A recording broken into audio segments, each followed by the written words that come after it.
Hi, I'm Kelly. And hi, I'm Geoff. And this is Blueprints for Belonging, where we're exploring how to build conscious connection in a disconnected world. Because belonging doesn't happen by accident. Mm-hmm. It happens by design. Hey everybody. If you're just joining us, our first few episodes have been setting the foundation.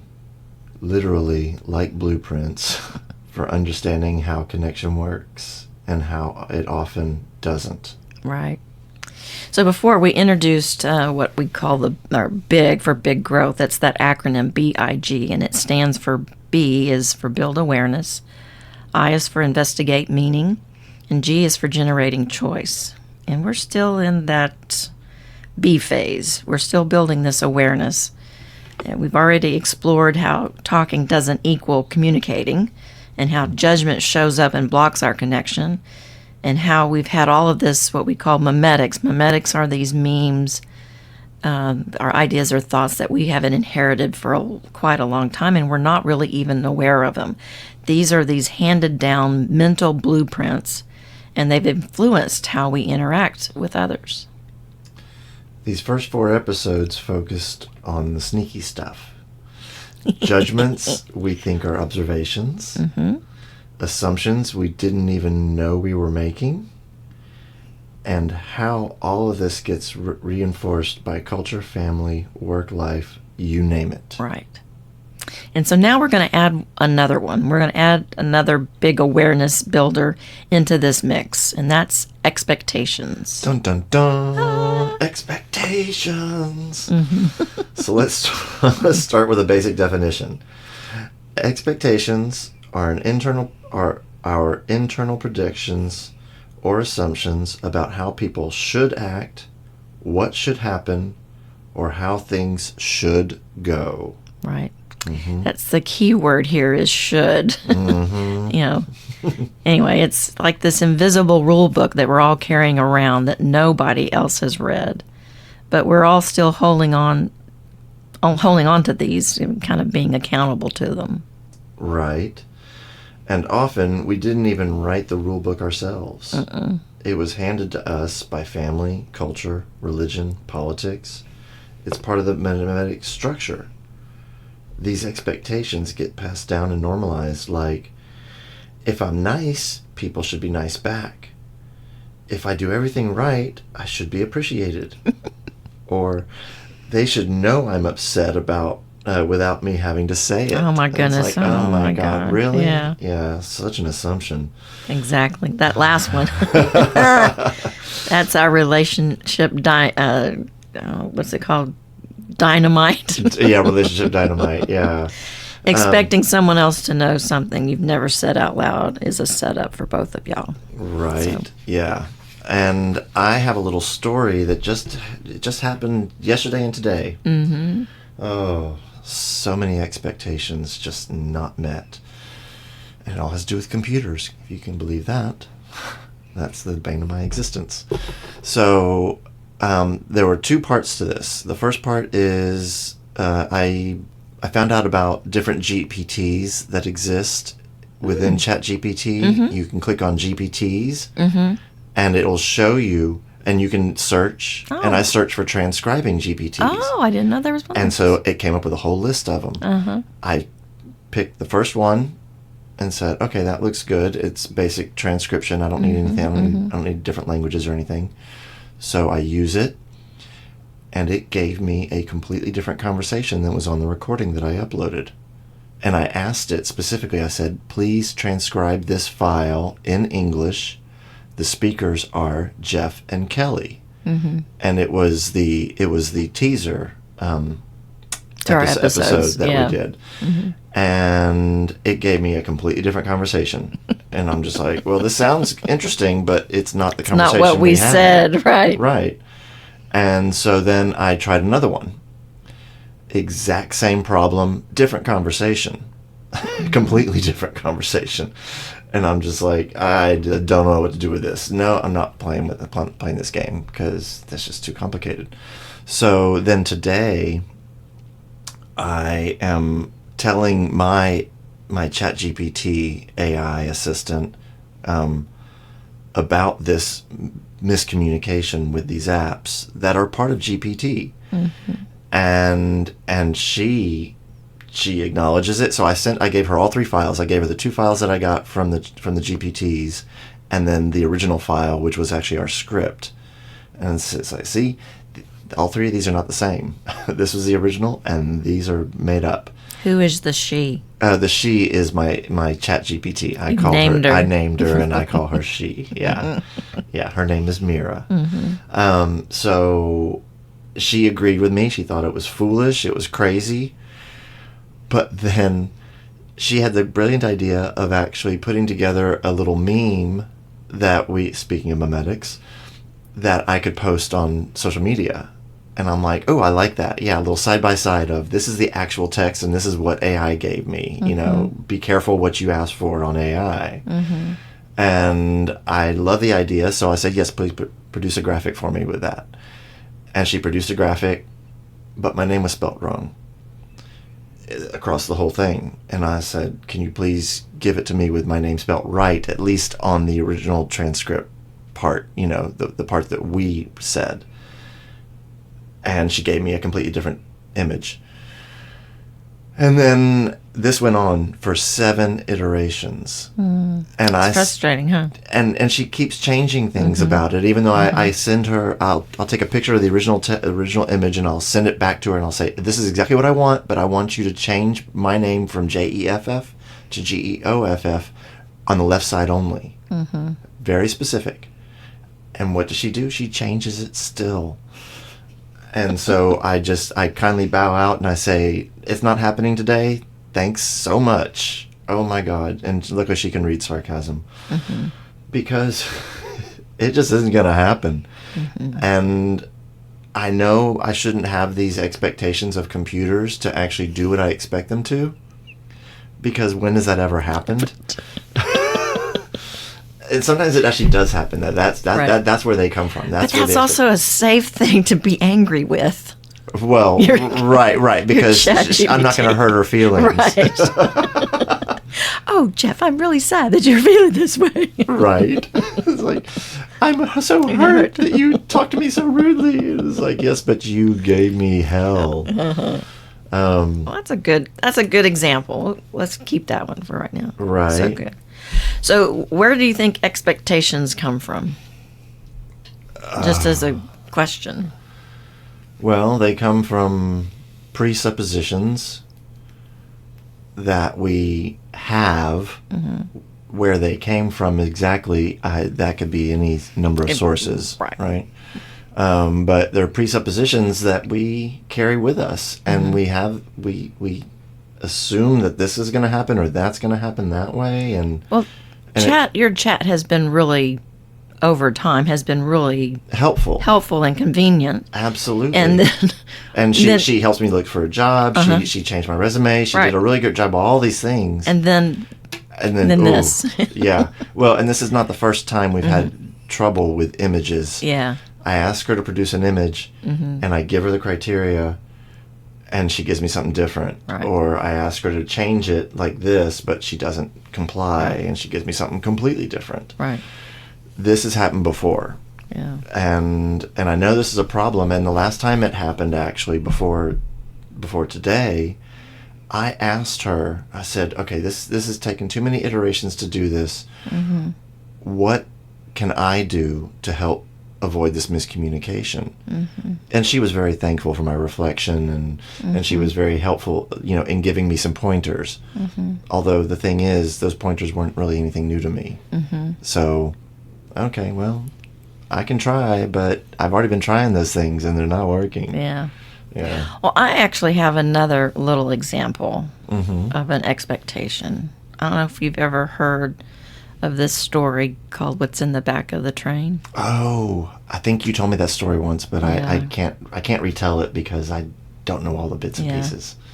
So it's about this this couple that boards a train, and they're going on their, I don't know, second honeymoon, or they're going on some sort of a trip. So it's a husband and a wife, and they get on the train, and they're excited about their trip. They're all excited, and there comes this gentleman with a baby in his arms, and he comes and sits right in front of them.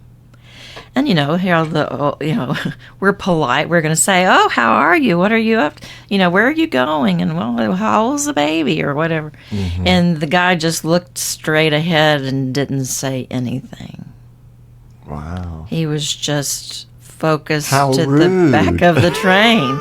Correct. I'm sure the husband was like, he's rude. He's not even paying attention to us. We asked him all kinds of nice, polite questions. And he had nothing to say. Nothing to say. So they're on the trip. The train's going, and they pull out of station, and about halfway through their trip, the baby starts to get a little fussy.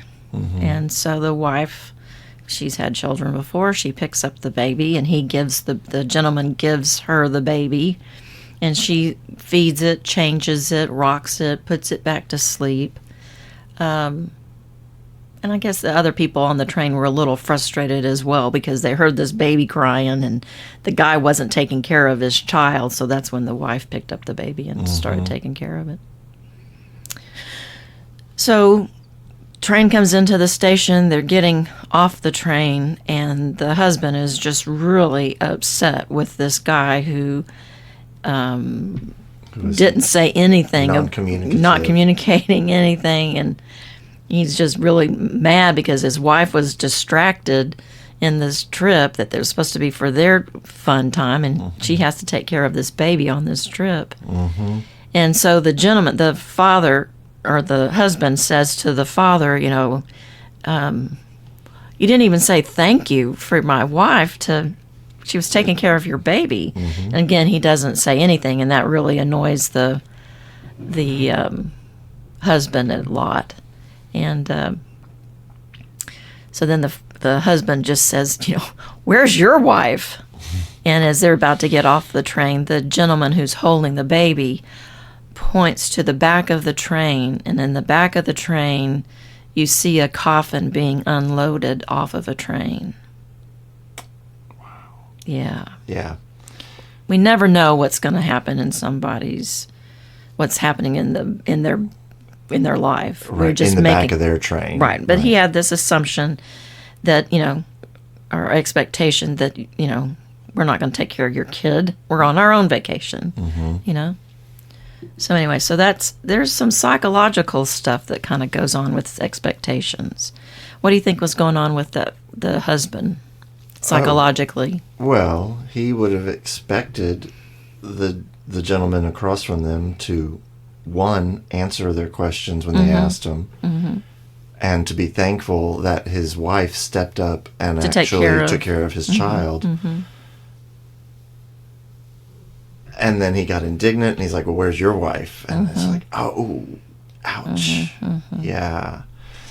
Because, this reminds me of, when I was trying to quell my expectations, and I was actively doing this, and my biggest issue was when I'm driving. I label people all the time when I'm driving. I mean, and just snap judgments. And so I wrote out this little mantra that I took with me in my car. And it says, "I don't know their story, so stop acting like I do by judging them."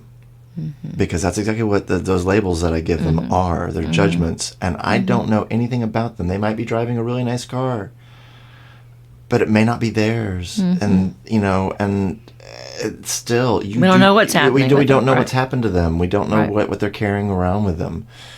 And, yeah... So that's some great awareness. Yeah. It was great awareness. Yeah.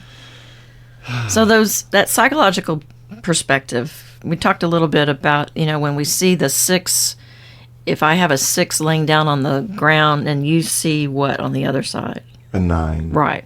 So that's that, there's always going to be another perspective. So a psychological perspective about expectations is that these are survival mechanisms. They're here to help us survive. Well, why would you think we have these expectations to survive? Our brains, they crave prediction. They want it to be predictable. They crave security. Yes. So how do we stay safe? So we look for patterns, and then we create those expectations based on those outcomes that we're looking for. So, Yep. Right, like me and my AI. Well, she's performed so well to date. Why not now? Right. But from a philosophical lens, so that was a psychological lens. Now the philosophical lens, expectations are a form of attachment. The Stoics, for example, would say, if you want peace, stop expecting life to obey your script. Yep. Yeah. And focus on what you can control. Your own thoughts, actions, and responses. Right. Yeah. And in logotherapy, that's a little specialty of mine, kind of meaning-based psychology. So as a drug counselor, I'm trying to help people understand about the meaning of something or discovering the meaning of what might have been happening for them. So expectations are deeply tied to meaning. We assign meaning to these interactions before it even happens.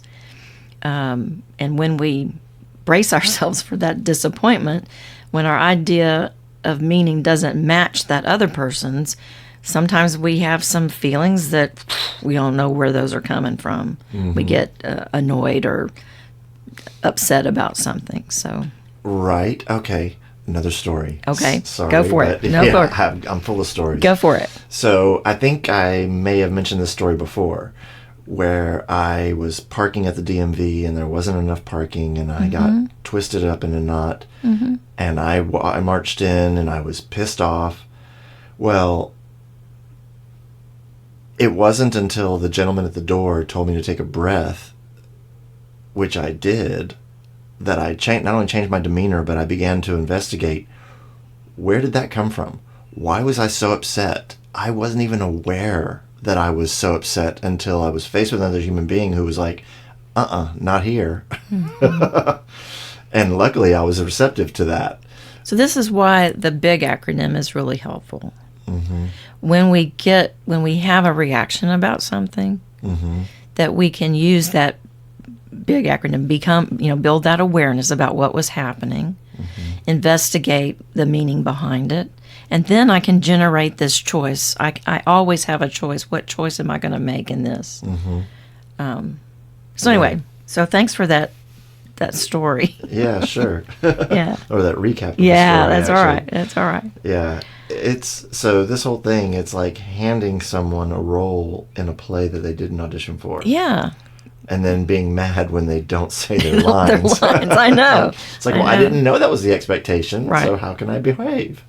Well, Yep. here comes a real problem. When our expectations are invisible, then they turn to judgments in the moment they're not met. When we're judging, we're not connecting. We're reacting. Yep. Oh, and I feel this so deeply because I used to be like this. It's crazy. So let's walk through a simple example. I meet someone for the first time, and I expect them to smile and shake my hand. But they're reserved, distracted, or maybe they just had a hard day. My brain goes, they're rude. That's a judgment. But it was built on the expectation. Right. That That's they a would memetic. just shake my hand. Right. That's one of our memetic structures that we have. That's a memetic script. It doesn't come from the moment. It comes from those memetic scripts. People should always be polite. Our first impressions matter. And don't trust someone who doesn't look you in the eye. Right. So expectations aren't just about hoping something happens. They're about being attached to a specific version of reality or that outcome that you expect. And the tighter we hold them, the less room we leave for curiosity, compassion, or even clarity. Yeah. Everything is muddied in that case. Right. So just want to make a distinction here. Expectations are not the same thing as agreements. Expectations are unspoken, they're assumed, and often they're very unconscious. We're not even aware that we're not aware of them. Agreements are intentional. Like Geoff and I have an agreement to meet on 1 o'clock on Thursdays to produce our podcast for Friday. he lets me know if he's going to be late or not. But if he didn't show up at 2:00, I'd be calling him, hey, where are you? Right? But we have this agreement. It's intentional. But this expectation that you're supposed to be here at 1:00, that's something that we've agreed to. That's not necessarily an expectation. Right? Right. It was an agreement. It's an agreement. It's an agreement. And if I can't make that agreement, I notify Kelly if I'm going to be late, because that's how I am. Right. Because I know she's expecting me at 1, and if I show up at 2, well, I'd be worried about you. Where are you? I don't want her to worry for an hour about where I am. Right. Yeah. Because that is rude, I think. Right. But that's my value system being put on top of that. It's all right. I know. So if I expect you to help with something, but we never talked about it, that's an expectation. But if we agreed you'd help and you didn't, that's a broken agreement. Right. That's There's a big difference. Big difference. That. Right. Yeah. Right. So what can we do instead? Well, first of all, let's start naming our expectations. Or start by seeing them, be really becoming aware of, oh, that's an expectation that I had of something. So ask yourself, what am I expecting from this person right now? Did I ever say that out loud? Sorry, we're going to go back to that. We are. Yeah. Where did I learn this? How it should go? Back to your Mira, his chat GBT. Did I ever say that out loud? Yeah, but I did actually. You could ask my housemate. I was screaming at the computer, but she couldn't hear me. Right. But this goes back to, if you're noticing an expectation, what am I expecting from this person right now? If you're aware of having an expectation is not going the way you thought it was supposed to go, did I talk about it? This is just to kind of help you kind of be able to know what to do when you have an expectation that shows up. Right. Well, when you notice it, then you get curious about it. Right. So curiosity is the antidote to judgment. Right. If you're asking questions about it, then you're not making up judgments and casting them out like really big rocks. You can ask, what else could be true here? That's a good one. Or is it possible this person is having a different experience than I am? Absolutely. You can bet they are. And this is where the G in the big acronym comes from. That's that generating choice. Once I'm aware of my expectation and I've explored what the meaning is that I've assigned to it, now I get to choose how I want to respond to it. Isn't that wonderful? I know. To have choices. I know. You're just kind of slowing things down. But Right. So our reflection prompt this week is, think of a time recently when you felt let down, and ask yourself, what was I expecting? Did I tell anyone? And what story did I start to build when it didn't happen? Right. So we just want to make sure that everyone knows this isn't about shaming yourself for having expectations. This is about becoming conscious of them. Because so many years have gone by and we're not really aware that we're having these expectations. Right. Anyway, so that you can build relationships using clarity instead of assumptions. Oh, what a difference that would be. It will. Yeah. It will. It does in our lives. So that's where we're going. That's where we're going with today's episode. Seeing expectations as part of our awareness building journey. Because you can't choose differently until you see what's been running the show. Right. Yeah. Ooh. So next time, we're finally going to explore those feelings, not the touchy-feely kind, but just how emotions guide us, protect us, and sometimes sabotage us. We've already talked a little bit about Marshall Rosenberg's work, MVC, and the framework that they use, which is observation, feelings, needs, and requests, or the acronym OFNR. So we'll kind of go a little bit more into that. So until next time, remember, expectations are invisible contracts. Judgments are just disappointed predictions. And connection starts when we trade assumption for conversations. Right. So thanks, guys, for listening to our Blueprints for Belonging. We'll meet you back here on the path next week. Have a lovely week.